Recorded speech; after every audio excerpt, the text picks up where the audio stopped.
دیکھیے کسی نے پوچھا کہ لپسٹک میں، بہن نے پوچھا کہ لپسٹک میں نماز ہو سکتی ہے کہ نہیں۔ اگر دیکھیں آپ نے پہلے وضو کر لیا ہے پھر لپسٹک لگائی ہے تو بالکل نماز ہو جائے گی۔ ہاں اگر اس لپسٹک میں آپ کو کنفرم طریقے سے پتا ہے کہ اس میں حرام کی آمیزش ہے تو پھر نماز میں فرق ہوگا، کیونکہ ناپاک چیز لگا کر تو نماز نہیں ہوگی۔ لیکن یہ کنفرم کیسے پتا چلے گا؟ آپ نے فیکٹری میں اپنی آنکھوں سے اس لپسٹک کے جو میٹیریل تھا اس میں حرام چیز کی ملاوٹ دیکھی ہو، نمبر ایک، یا کوئی بہت ہی نیک پرہیزگار متقی نمازی شخص جس نے کبھی جھوٹ نہ بولا ہو وہ آپ کو آ کر کہے میں نے اپنی آنکھوں سے بنتے ہوئے دیکھا کہ اس میں چیز ڈلی تھی، تب ہوگا۔ یا تیسرا کہ آپ نے ایسے کوئی آپ کے پاس چیز ہے کہ آپ نے وہ چیز اس پہ لگائی اور ناپاک چیز علیحدہ ہو گئی، کوئی ٹیسٹ وغیرہ آپ نے کیا، تب یہ ہوگا۔ اس کے علاوہ یاد رکھیں صرف یہ کہ یار سنا ہے کہ سور کی چربی ہوتی ہے، کسی نے کہا تھا اس میں ناپاک ملتا ہے، باہر سے جو چیزیں آتی ہیں ان کے بارے میں اکثر شبہ ہوتا ہے کہ چیزیں حرام ملتی ہیں، اس سے کوئی چیز حرام نہیں ہوتی۔ حتیٰ کہ اگر کافر کمپنی نے اوپر لکھا ہے نا کہ ہم نے اس میں سور کی چربی ملائی ہے تو یہ کافر کی خبر ہے ناپاک کے بارے میں، یہ معتبر نہیں ہوتی، اس کا اعتبار نہیں ہوتا۔ ہاں اب یہ ضرور ہے کہ اگر آپ کا دل نہیں مانتا،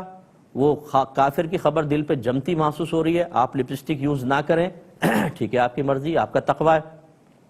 لیکن آپ اس کے حرام ہونے کا فتویٰ نہیں دے سکتے، کیونکہ حرام یا ناپاک کے سلسلے میں کافر کی خبر معتبر ہی نہیں ہے۔ لہذا اگر کوئی سسٹر کہتی ہیں کہ میں چاہے کمپنی نے لکھا میں اس خبر کا اعتبار نہیں کرتی، لپسٹک یوز کرتی ہے، اس کے لیے بالکل طیب اور حلال ہے، اس پہ کوئی حرام کا فتویٰ نہیں دے سکتا ہے۔ تو یہ تھوڑا سا یہ شرعی اصول ہوتے ہیں جو ہم سیکھتے نہیں ہیں، ہم اپنے کچھ اصول بنا کر اور اپنے آپ کو متقی سمجھ رہے ہوتے ہیں، اور ہم جیسے علماء جو اصول کی روشنی میں آپ کو مسئلہ بتا رہے ہیں انہیں سمجھتے ہیں ان میں تقوی کوئی ہوگا تبھی تو ایسے بات بیان کر رہے ہیں۔ تو بھائی یہ تقوی ہر جگہ نہیں چلتا ہے، میرے پاس ٹائم یہاں پہ ہوتا نہیں، ورنہ میں تقوی کی 50 چیزیں آپ کو ذکر کر دوں کہ زندگی گزارنا مشکل ہو جائے گا اگر آپ صرف تقوی کے پیچھے چلیں گے۔ جو علماء نے فتویٰ بیان کیا، یہ جو کچھ میں نے ابھی بیان کیا، یہ آقا نعمت امام اہل سنت اعلیٰ حضرت شاہ احمد رضا خان صاحب رحمۃ اللہ علیہ نے فتاوی رضویہ میں اصول وضع فرمائے، مرتب کیے ہیں، بڑی کتابوں میں سے نکال کر ہم اپنے تخصص فی الفقہ میں پڑھاتے بھی ہیں۔ اس لیے یاد رکھیں چونکہ یہ لپسٹک کے اندر ناجائز کی آمیزش